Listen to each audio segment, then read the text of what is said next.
गुंजाइश नहीं बनी कि आप अपनी दुकान बना सकें? नहीं सर, महंगाई इतनी ज़्यादा, उसकी वजह से किधर गुंजाइश बन सकती है। तो उसकी वजह से मुश्किल से घर के खर्चे पूरे होते हैं। आपको पता है इधर कौन सी इतनी ज़्यादा मजदूरी है।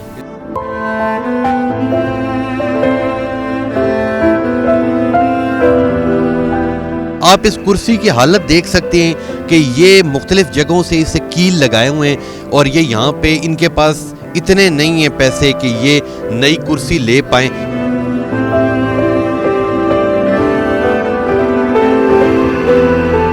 ये टेबल नहीं है, ईंटों के ऊपर ये एक कपड़ा डाल के ये मशीनें और ये कैंचियाँ वगैरह यहाँ पे मौजूद हैं। एक कुर्सी और ये चीज़ें और एक शीशा, इसके अलावा इनके पास कोई चीज़ नहीं है। और इस चीज़ों के ऊपर इन्होंने तकरीबन ज़िंदगी के 15 साल यहाँ पे मेहनत की है।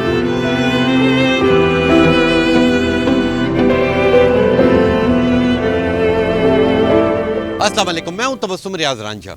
आज जो कहानी मैं आपके सामने पेश करने जा रहा हूं, मेरे साथ ये जो शख्स मौजूद है इसका नाम है सिकंदर।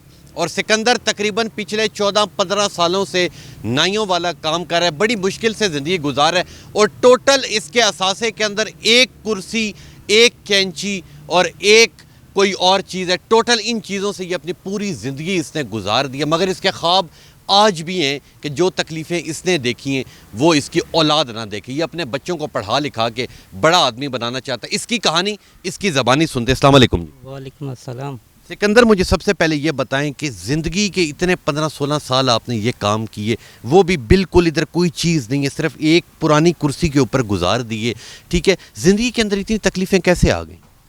बस इसमें क्या कह सकते हैं, ये तो क्या नाम है, अल्लाह की तरफ से यह है। बस अपनी तरफ से हम कोशिश कर रहे हैं। इसको इधर आते हैं, मेहनत करते हैं, बारिश होती है तो छुट्टी कर लेते हैं, फिर मौसम ख़राब हो तब भी छुट्टी कर लेते हैं, क्योंकि उसमें काम नहीं चलता। तो मुझे ये बताएं कि ये नाइयों वाला काम आपने किससे सीखा और कितने अरसे में सीख लिया था?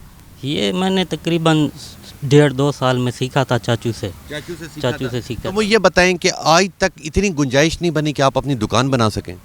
नहीं सर, महंगाई इतनी ज़्यादा, उसकी वजह से किधर गुंजाइश बन सकती है।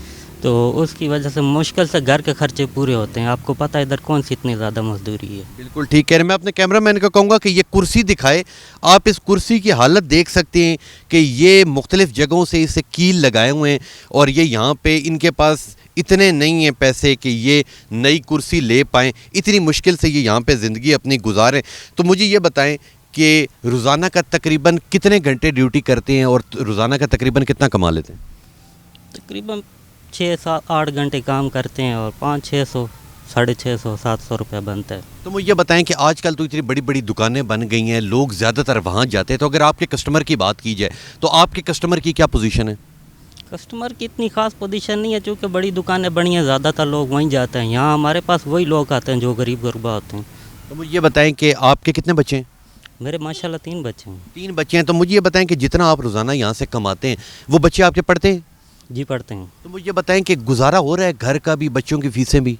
बस हो तो रहा है पर मुश्किल से हो रहा है, बहुत मुश्किल से हो रहा है। और दूसरा, मैं अपने कैमरामैन को कहूँगा कि ये टेबल दिखाए कि ये टेबल नहीं है, ईंटों के ऊपर ये एक कपड़ा डाल के ये मशीनें और ये कैंचियाँ वगैरह यहाँ पे मौजूद हैं। एक कुर्सी और ये चीज़ें और एक शीशा, इसके अलावा इनके पास कोई चीज़ नहीं है। और इस चीज़ों के ऊपर इन्होंने तकरीबन ज़िंदगी के 15 साल यहाँ पे मेहनत की है।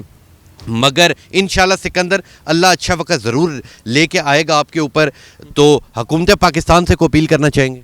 हुकूमत पाकिस्तान से ये अपील है कि महंगाई बहुत ज़्यादा होगी है, इस पर थोड़ा गौर करें कि वो कम हो, ताकि गरीब आदमी आसानी से अपना गुजर बसर कर सके। तो आने वाले सालों में आपने क्या सोचा है? अपने बच्चों को पढ़ा के लिखा के क्या बनाना चाहते हैं? आने वाले वक्तों में सोचा है कि मेरे बच्चे जो से पढ़ लिख के बड़े आदमी बने, और उसके लिए महंगाई कम होगी तो वो हम आसानी से कर सकेंगे। आपने सिकंदर की बात सुनी। जब मैंने इसे कहा कि हुकूमत पाकिस्तान से कोई अपील करेगा तो ये अपने लिए भी कुछ मांग सकता था, मगर इसने नहीं मांगा। इसने कहा कि हुकूमत महंगाई कम करे تاکہ جو ان کی اولاد ہے، ان کے جو بچے ہیں، یہ انہیں پڑھا لکھا کے بڑا آدمی بنانا چاہتے ہیں، کیونکہ ان کے یہ خواب ہیں. ان کی آنکھوں میں آپ نے اداسی بھی دیکھی کہ جو تکلیف جو دکھ انہوں نے دیکھے ہیں، ان کی یہ خواہش ہے کہ ان کی جو اولاد ہے وہ یہ تکلیفیں نہ دیکھے. تو میں اسپیشل حکومت پاکستان سے بھی اپیل کروں گا کہ جس طرح انہوں نے کہا مہنگائی میں بھی کمی لائی جائے، اور اس طرح کے سکندر جیسے لاکھوں کروڑوں لوگ ہیں ہمارے اس ملک میں جو ایک چھوٹے سے ٹھیے سے اپنی زندگی گزار رہے ہیں، اپنے بیوی بچوں کو پال رہے ہیں، اپنے بچوں کی فیسیں دے رہے ہیں. تو ان کے لیے ہر بڑے آدمی سے بھی میں ریکویسٹ کروں گا کہ خدا را بڑی بڑی جگہوں پہ تو آپ جاتے ہیں، ان کے پاس بھی ہیں، کیونکہ جب آپ لوگ ان سے آ کے بال کٹائیں گے یا شیو کروائیں گے تو آپ لوگوں کے لیے کوئی شرم والی بات نہیں ہے. ٹھیک ہے، آپ لوگوں کی وجہ سے شاید ان کے گھروں میں چولہا جلتا رہے. تو انشاءاللہ ملوں گا آپ سے اگلے پروگرام میں. تب تک کے لیے اپنے میزبان تبسم ریاض رانجھا کو دیجیے اجازت. اللہ نگہبان.